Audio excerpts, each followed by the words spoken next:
Hi, hello all. So today we are going to analyze the poem Choosing a Profession written by Mary Lamb.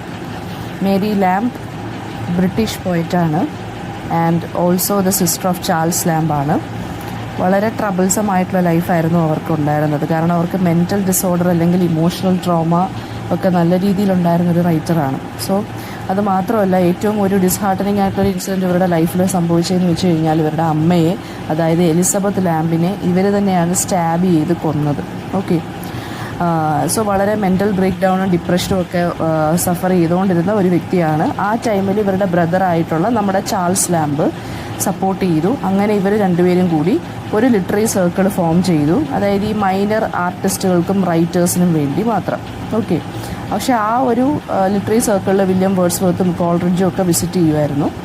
And ഇവരുടെ ഇവർ ബ്രദറുമായിട്ടാണ് കൂടുതൽ collaborate ചെയ്ത് works എഴുതിയത്. അതായത് ബ്രദറും സിസ്റ്ററും കൂടി ചേർന്നിട്ടാണ് കമ്പൈൻ ചെയ്ത് വർക്ക്സ് കുറച്ച് പബ്ലിഷ് ചെയ്തിട്ടുണ്ട്. അതിൽ ഏറ്റവും ഇമ്പോർട്ടൻ്റ് ആയിട്ടുള്ള വർക്ക് എന്ന് പറയുന്നത് ടെയിൽസ് ഫ്രം ഷേക്സ്പിയർ ആണ്. അത് 1807 പബ്ലിഷ് ചെയ്തിരിക്കുന്നത്. പിന്നെ അതുപോലെ തന്നെ പോയട്രി ഫോർ ചിൽഡ്രൻ എന്ന് പറഞ്ഞ് 1809 പബ്ലിഷ് ചെയ്തിട്ടുണ്ട്. ഓക്കെ. ചാൾസ് ലാംബിൻ്റെ വർക്കായിട്ടുള്ള എസ്സേസ് ഓഫ് ഇലിയ, ആ ഒരു വർക്കിനകത്ത് നമ്മുടെ മേരി ലാംബിനെ കുറിച്ച് ഒരു ക്യാരക്ടറും കൂടിയുണ്ട്. അവരുടെ പേരെന്ന് പറയുന്നത് ബ്രിഡ്ജറ്റ് എലിയ എന്നാണ്. ഓക്കെ. അപ്പം എസ്സേസ് ഓഫ് എലിയ എന്ന് പറയുന്നത് ചാൾസ് ലാംബിനെ കുറിച്ചാണ്. ചാൾസ് ലാംബിൻ്റെ ഒരു പെൻനെയിമായിട്ട് നമുക്ക് വേണമെങ്കിൽ പറയാം എലിയ എന്നുള്ളത്. അപ്പോൾ അതിനകത്ത് തന്നെ ഒരു ക്യാരക്ടറായിട്ട് ബ്രിഡ്ജറ്റ് എലിയ എന്ന് പറഞ്ഞൊരു ക്യാരക്ടർ വരുന്നുണ്ട്. അത് നമ്മുടെ ചാൾസ് ലാംബിൻ്റെ തന്നെ സഹോദരിയായിട്ടുള്ള മേരി ലാംബിനെയാണ് ആ ഒരു ക്യാരക്ടറൈസേഷൻ വെച്ചിരിക്കുന്നത്. ഓക്കെ. പിന്നീട് ഈ നമുക്ക് പഠിക്കാനുള്ള ചൂസിങ് എ പ്രൊഫഷൻ എന്നുള്ള പോയം എന്ന് പറയുന്നത് കുട്ടികളുടെ ഇമോഷൻസ് ആൻഡ് ഫീലിങ്സിനെ കുറിച്ചാണ് പറഞ്ഞു പോകുന്നത്. ഓക്കെ.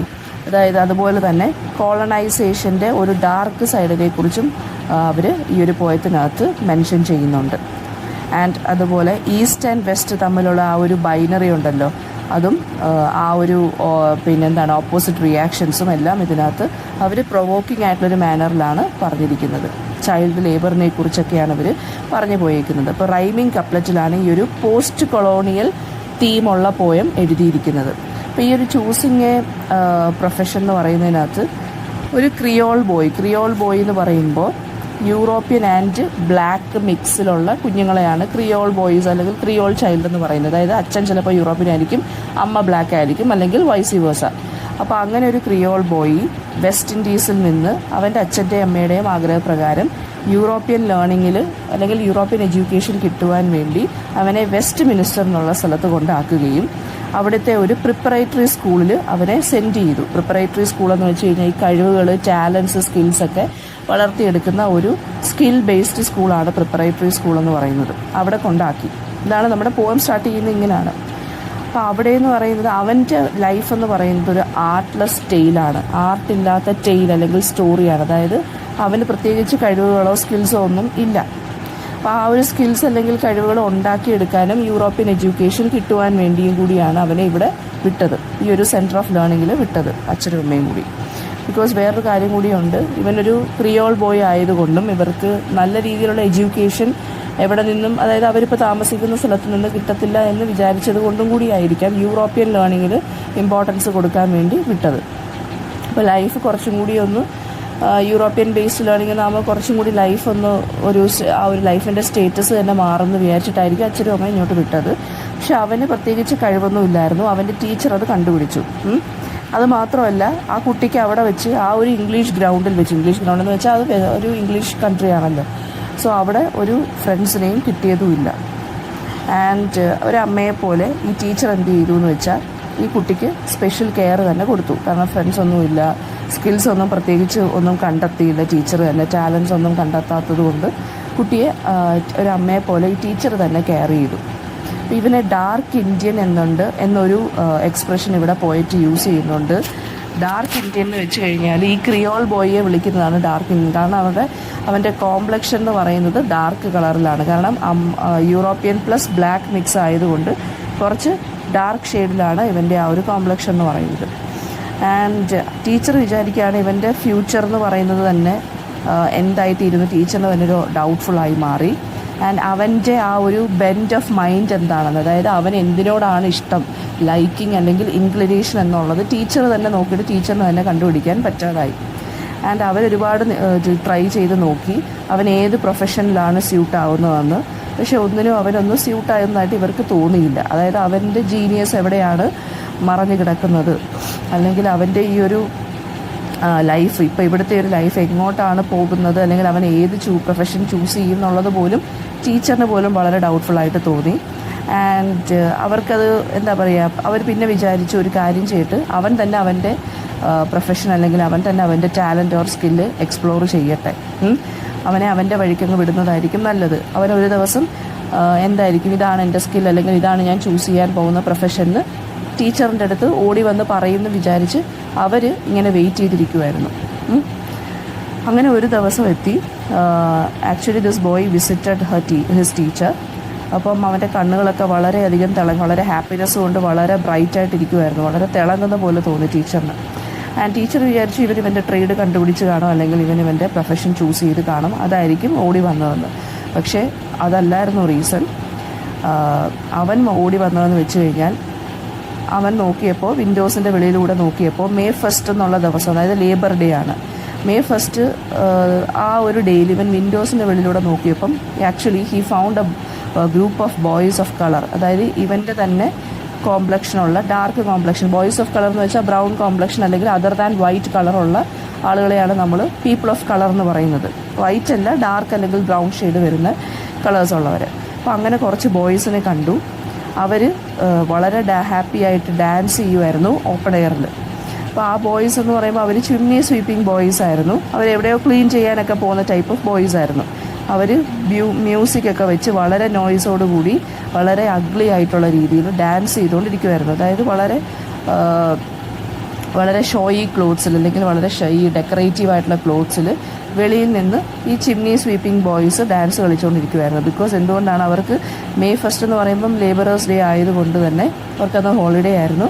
സോ അവർ ഡാൻസ് കളിച്ചുകൊണ്ടിരിക്കുകയാണ്. അപ്പോൾ ഈ ഒരു സീൻ എന്ന് പറയുന്നത് ഇവന് വളരെയധികം ബ്യൂട്ടിഫുള്ളായിട്ടും ഇവന് വളരെയധികം ഒരു kind of sense of belonging തോന്നി. ഈ കുട്ടികൾ, അതായത് ഇവൻ്റെ തന്നെ കോംപ്ലക്ഷനിലുള്ള കുട്ടികൾ, ചിലപ്പം ബ്ലാക്ക് മിക്സ് ഒറിജിൻ എങ്ങനായിരിക്കും ആ കുട്ടികൾ. അതുകൊണ്ടായിരിക്കും ഇവന് പെട്ടെന്നൊരു ബിലോങ്ങിങ് അല്ലെങ്കിൽ പെട്ടെന്നൊരു അഫെക്ഷൻ ആ കുട്ടികളുടെ അടുത്ത് തോന്നുകയും ഒരു കൈൻഡ് ഓഫ് അറ്റൻഷൻ അവരുടെ അടുത്ത് തോന്നുകയും അവൻ ഓടിച്ചെന്ന് ടീച്ചറിൻ്റെ അടുത്ത് അത് പറയുകയും ചെയ്തു. അതായത് എനിക്ക് അവരെ പോലെയാണ് ആകേണ്ടത്, അതായത് എനിക്കും ഇതുപോലെ അവരെ പോലെ ഹാപ്പിയും ഇതുപോലെ അവരെ പോലെ വളരെ ഫ്രീ സ്പിരിറ്റഡ് ആയിട്ടുള്ള ഒരു ലൈഫും ആ ഒരു ചിമ്നി സ്വീപ്പിംഗ് ആയിരിക്കാം എൻ്റെ പ്രൊഫഷൻ എന്നുള്ളതായിരിക്കാം ഇവൻ കാർഡിനോട്ട് ചെയ്യുന്നത്. അങ്ങനെ ടീച്ചറിൻ്റെ അടുത്ത് പോവുകയാണ്. അങ്ങനെയാണ് ഈ ഒരു പോയം എൻഡ് ചെയ്യുന്നത്. സോ ഇവിടെ പറയുന്നതെന്ന് വെച്ച് കഴിഞ്ഞാൽ മൈഗ്രൻ്റ് ആയിട്ടുള്ള കുട്ടികൾ ഫേസ് ചെയ്യുന്ന ചലഞ്ചസ്.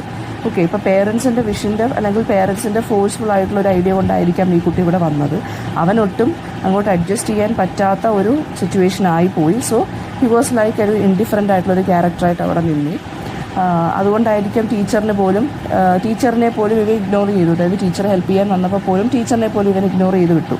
പെട്ടെന്ന് ഇതുപോലെ ഈ കുട്ടികളെ കണ്ടപ്പോൾ അവനൊരു കൈൻഡ് ഓഫ് ബിലോങ്ങിങ് അല്ലെങ്കിൽ ഒരു കൈൻഡ് ഓഫ് എന്താ പറയുക, ഒരു അട്രാക്ഷൻ പോലെ തോന്നുകയും അവരെ പോലെ ആകണം എന്ന് പറയാനാണ് ടീച്ചറിൻ്റെ അടുത്ത് ഓടിയെത്തിയത്. അവരെ പോലെ എന്ന് വെച്ചാൽ അവൻ നോക്കുമ്പോൾ അവൻ സ്കൂളിനകത്ത് ആ വിൻഡോസിലൂടെ ഇങ്ങനെ നോക്കിക്കൊണ്ടിരിക്കുകയാണ് ലോകത്തെ ഫുള്ള്. അപ്പോൾ നോക്കിയപ്പം ഇവരെല്ലാവരും കൂടി വളരെ ഫ്രീഡത്തോടു കൂടി വളരെ സ്വാതന്ത്ര്യത്തോടു കൂടി ഓപ്പൺ എയറിൽ അവരുടെ വറീസും എല്ലാം മറന്ന് വളരെ ഹാപ്പി ആയിട്ടിരുന്ന് ഡാൻസ് കളിക്കുകയാണ് ചെയ്യുന്നത്. സോ അവൻ കരുതി ആ ഒരു പ്രൊഫഷൻ ചൂസ് ചെയ്യുന്നതായിരിക്കും അവന് നല്ലത്. കാരണം വളരെ ഫ്രീ സ്പിരിറ്റഡ് ആയിട്ട് അവർ നടക്കാം.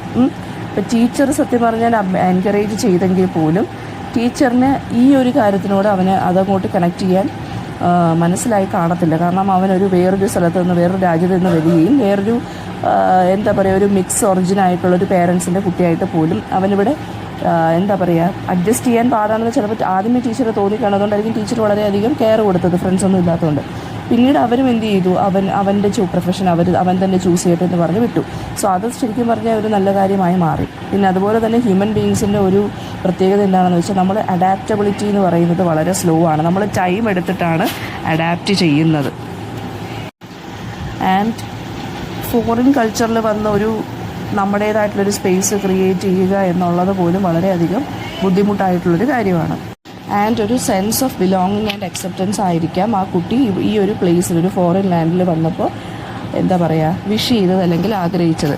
സോ അവനത് കിട്ടിയത് ഈ ഒരു ചിമ്നി സ്വീപ്പിംഗ് ബോയ്സിൻ്റെ വളരെയധികം ഫ്രീ സ്പിരിറ്റഡ് ആയുള്ള ഡാൻസ് മൂവ്മെൻറ്റ്സിൽ നിന്നോ അല്ലെങ്കിൽ ആ ഒരു ഹാപ്പിനെസ്സിൽ നിന്നായിരിക്കും അവനത് കിട്ടിയത്. സോ ദാറ്റ്സ് വൈ അവൻ ആ ഒരു പ്രൊഫഷൻ വേണമെന്ന് പറഞ്ഞ് ടീച്ചറിൻ്റെ അടുത്ത് പോയി പറഞ്ഞത്. അതാണ് ചൂസിങ് എ പ്രൊഫഷൻ എന്നുള്ളൊരു ഈ ഒരു പോവാം. സോ ഇവിടെ ഇതാണ് സെൻട്രൽ ഐഡിയ എന്ന് പറയുന്നത്. Sense of belonging and acceptance ആയിരുന്നു ഈ കുട്ടിക്ക് വേണ്ടുന്നത്. പിന്നെ അതുപോലെ തന്നെ challenges faced by migrant people. Okay, rhyme scheme എന്താണെന്ന് വെച്ചാൽ AABBCC അതാണ് ഇവിടെ വരുന്നത്. ഇവിടെ ബെൻഡ് എന്നുള്ള വേർഡ് യൂസ് ചെയ്തിട്ടുണ്ട്. ബെൻഡ് എന്ന് വെച്ചാൽ സാധാരണ വളവെന്നാണ് നമ്മൾ പറയുന്നത്. ഇവിടുത്തേന്ന് വെച്ചാൽ കുട്ടിയുടെ മനസ്സിലെ ബെൻഡ് എന്ന് വെച്ച് കഴിഞ്ഞാൽ മീനിങ് അവൻ എന്തിനോടാണ് ഇഷ്ടം അല്ലെങ്കിൽ താല്പര്യമുള്ളത്.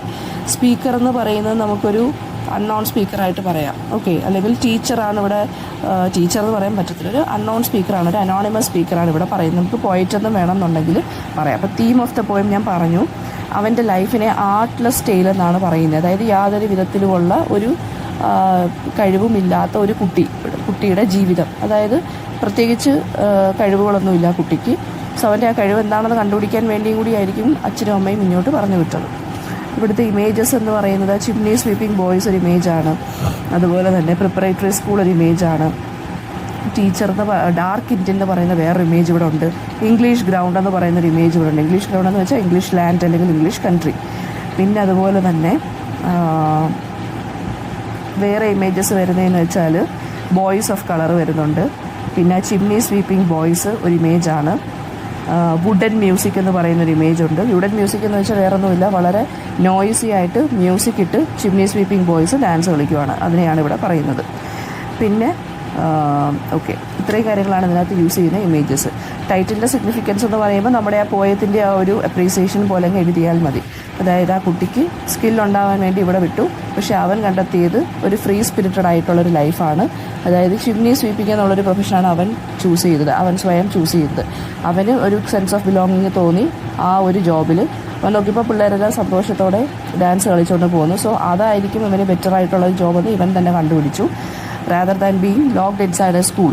ഓക്കെ, അവന് യാതൊരുവിധ കഴിവില്ലെന്ന് അവന് എന്തെങ്കിലും ഒരു തോന്നിയതുകൊണ്ടായിരിക്കും പെട്ടെന്ന് പുറത്തോട്ടുള്ള വേൾഡിലോട്ട് അവൻ നോക്കിയപ്പം ഈ ഒരു കാര്യം ഇവൻ തന്നെ കണ്ടുപിടിച്ചത്. ഇത്രയാണ് ഇതിനകത്ത് വരുന്ന ക്വസ്റ്റ്യൻസ്. എന്തെങ്കിലും ഡൗട്ട് ഉണ്ടെങ്കിൽ കമൻറ്റ് ബോക്സിൽ ചോദിക്കുക. Thank you.